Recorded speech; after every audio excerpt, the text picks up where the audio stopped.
Commodity समाचार सिर्फ profit बनाने वाली मशीन नहीं है, बल्कि आपको बड़े नुकसान से भी बचाता है। इसमें आपको रोजाना सुबह 8:30 बजे बाजार का ट्रेंड, न्यूज अपडेट और ट्रेडिंग लेवल्स मिल जाते हैं। अगर आप MCX या सराफा ट्रेडर है तो 8484998474 पर संपर्क करें। वर्ष 2024 समाप्ति की ओर बढ़ रहा है। क्रिसमस की छुट्टियां नजदीक आ रही है, जिससे इंटरनेशनल ट्रेड वॉल्यूम काफी कम हो जाएगा। ट्रेडर्स और इन्वेस्टर की नजर अब अगले साल की पहली तिमाही पर है, जहां सोने चांदी की कीमतों में बढ़त आएगी या भाव फिसलेंगे। हालांकि इस बीच अमेरिकी महंगाई के डेटा बाजार की चाल चेंज कर सकते हैं। अगली तिमाही में सोना चांदी बढ़ेगा या फिसलेगा, इस पर बात करने के लिए हमारे साथ है मोतीलाल ओसवाल समूह के senior vice president Navneet Damani. मेरा नाम है कमल शर्मा। नवनीत जी, आपका स्वागत है मोलतोल इंडिया में। नमस्कार सर। नमस्कार नवनीत जी। नवनीत जी, सबसे पहले तो अमेरिकी महंगाई डेटा की बात करें। यदि महंगाई दर बढ़कर आती है तो सोने चांदी की कीमतों को कितना प्रभावित कर सकती है और ये प्रभाव कितने लंबे समय तक रह सकता है?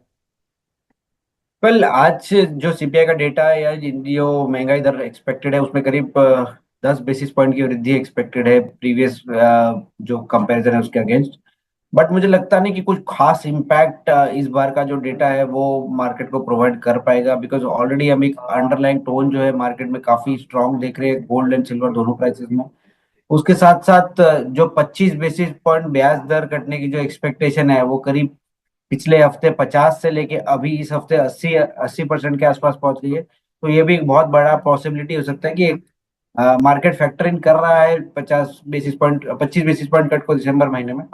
तो कुल मिला के ये डेटा अगर बहुत बड़ा डिविएशन के साथ आएगा तो मार्केट में कहीं ना कहीं थोड़ी उथल पुथल होगी।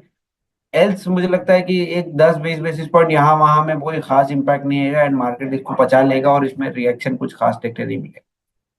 जी, पर सीरिया में हुए सत्ता परिवर्तन के बाद जो तनाव बढ़ा है उससे सोने चांदी की कीमतों को और कितना सपोर्ट मिल सकता है? वेल, सीरियन तनाव तो बहुत ज्यादा बड़ा नहीं है मेरे हिसाब से। 1-2 दिन का ही मसला था और वो मार्केट ने कहीं ना कहीं पचा लिया है। उसके बाद एक पॉजिटिव मोमेंटम देखने को मिल रहा है। बट उसका एक बड़ा फैक्टर ये जो ब्याज दरों का शिफ्टिंग है 50 से 80% जो पहुंच गया उसके प्रति भी हो सकता है। और हमने 6 महीने के एक पॉज के बाद में चाइनीज प्लेयर्स को या चाइनीज सेंट्रल बैंक को फिर से गोल्ड अक्यूमुलेट करते हुए देखा है पिछले महीने, वो भी एक पॉजिटिव संकेत है। तो ये 3-4 चीजें मार्केट को एक साथ इम्पैक्ट कर रही है और पॉजिटिविटी आपको देखने मिल रही है। सीरियन तनाव मुझे नहीं लगता है कि एक सबसे बड़ा प्रिडोमिनेंट फैक्टर है। That is one of the factors. जी, नवनीत जी, चीन ने अपनी अर्थव्यवस्था को बढ़ावा देने के लिए अगले साल की शुरुआत में अपनी मौद्रिक नीति को ढीला करने की बात कही है। बुलियन बाजार पर इसका आप कैसा असर देखते हैं? वेल, चाइना ने इस साल में मेरे हिसाब से करीब करीब 6 छोटे बड़े स्टिमुलस अनाउंस किए अपने अपने हिसाब से। एंड उसके साथ साथ एक एक लास्ट जो लो है जो मीटिंग चल रही है आज और कल, पोल्टीबारो मीटिंग, जिसका एक छोटा सा हमने एक सैंपल अनाउंसमेंट देखा है जो जहाँ पे उन्होंने अल्ट्रा लूज मॉनेटरी पॉलिसी की बात करी है। वो 2011 में उन्होंने पॉलिसी ट्वीक की थी। उसके बाद करीब करीब 13-14 साल के बाद वापस ये ट्वीक करने की ये दिखाई है। बिकॉज कहीं ना कहीं चाइना के इतने सारे स्टिमुलस के बावजूद भी जो एक्सपेक्टेशन थी या जो रिएक्शन आना चाहिए था वो मार्केट में नहीं आया, और जो उनकी जीडीपी में ग्रोथ आनी चाहिए थी, उनके ब्याज दरों में थोड़ी सी जो कटौती आनी चाहिए थी, इन्फ्लेशन बढ़ना चाहिए था, वो कुछ भी इम्पैक्ट होता हुआ नहीं दिख रहा है। तो ये 7-8 महीने की उनकी कोशिश के बाद मुझे लग रहा है कि ये जो कोशिश है वो कहीं ना कहीं एक थोड़ा सा रंग या रूप लाएगी मार्केट्स के लिए। उसका इम्पैक्ट मुझे लगता है कि गोल्ड से ज्यादा कहीं ना कहीं सिल्वर पे ज्यादा रहेगा। बिकॉज अगर सारे पैरामीटर सही पड़ते हैं और एक एक सही सी तेजी बेस मेटल कॉम्प्लेक्स में शुरू होनी चाहिए जो पॉजिटिविटी इंफ्रास्ट्रक्चर के डेवलपमेंट के लिए यूज होगी, या जिसका इम्पैक्ट मेटल्स के साथ साथ सिल्वर पे भी देखने मिलेगा। तो ओवरऑल सिल्वर का बायस ज्यादा बेटर हो जाए, ज्यादा बुलिश हो जाए कंपेयर टू गोल्ड अगले 1-2 क्वार्टर के लिए, ये बहुत बड़ी पॉसिबिलिटी है। एंड चाइना का stimulus is very well proportional to what will happen in silver compare to gold. Commodity समाचार सिर्फ प्रॉफिट बनाने वाली मशीन नहीं है, बल्कि आपको बड़े नुकसान से भी बचाता है। इसमें आपको रोजाना सुबह 8:30 बजे बाजार का ट्रेंड, न्यूज अपडेट और ट्रेडिंग लेवल्स मिल जाते हैं। अगर आप MCX या सराफा ट्रेडर है तो 8484998474 पर संपर्क करें। जी, और सर, आपने जो मोतीलाल ओसवाल समूह ने जो रिपोर्ट दी थी कि सिल्वर 1 लाख रुपए टच होगी और वो टच हुई 2024 में। 25 की भी हम बात कर ले तो 25 की लिए पहली तिमाही में सोने के लिए बेटर होगा या चांदी के लिए, और किसे वरीयता देनी चाहिए? वेल एक क्वार्टर कहना थोड़ा सा डिफिकल्ट होगा। लास्ट 4 दिन में हमने देखा करीब करीब 3,000 पॉइंट का रनअप आपने गोल्ड में देख लिया है, 4,000 पॉइंट रनअप चांदी में देख लिया है। एंड कोई ऐसे खास ट्रिगर नहीं हुए जिसकी वजह से ये रनअप आया। तो एक क्वार्टर तो नहीं, बट एक 6 से 12 महीने के व्यू में मुझे लगता है कि गोल्ड में आपको यहाँ से करीब 5 से 7% का अपसाइड, यानी करीब करीब 81 से 83 हजार तक के व्यू देखने मिल सकते हैं। $2,850 डोमेस्टिक इंटरनेशनल हो सकता है।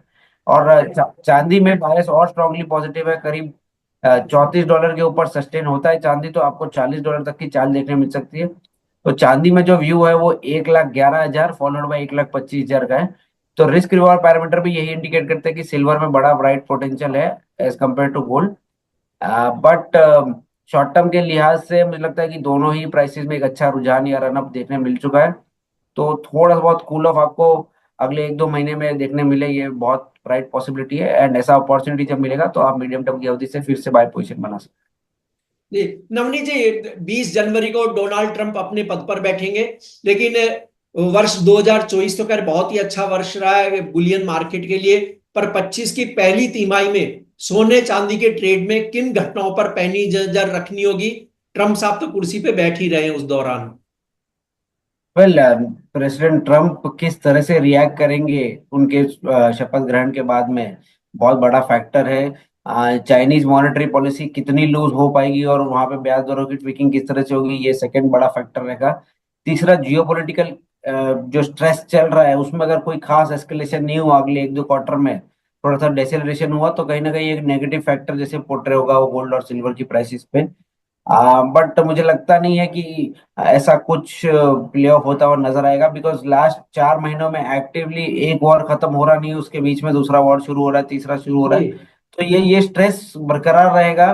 बट जब तक कोई अगर निष्कर्ष नहीं आता तब तक एक ब्राइट पॉसिबिलिटी कि मार्केट में स्ट्रेस या जियोपॉलिटिकल प्रीमियम कंटिन्यू रह सकता है। और उसके साथ साथ में डोमेस्टिक फैक्टर एक जो ध्यान रखने वाला रहेगा वो है रुपी डेप्रिसिएशन। हमने जैसे अब बात करें करीब करीब 85 रुपए के आसपास रुपये आ चुका है। लास्ट करीब 2 महीने में 3% की गिरावट दिखा चुका है। तो यहाँ से एनी शार्प डेप्रिसिएशन अगर रुपी में होता है तो वो आपके डोमेस्टिक स्तरों में जो प्राइसेस है एमसीएक्स के गोल्ड और सिल्वर के प्राइसेस उन सबको इक्विवेलेंटली इम्पैक्ट करेगा। तो बॉमेक्स शायद साइडवेज हो जाए, बट अगर डेप्रिसिएटिंग रुपी यहाँ पर बहुत शार्पली होता है तो आपको डोमेस्टिक स्तरों में एक ठीक ठाक रिटर्न देखने मिल सकता जी, आपका कोई डिस्क्लेमर? है।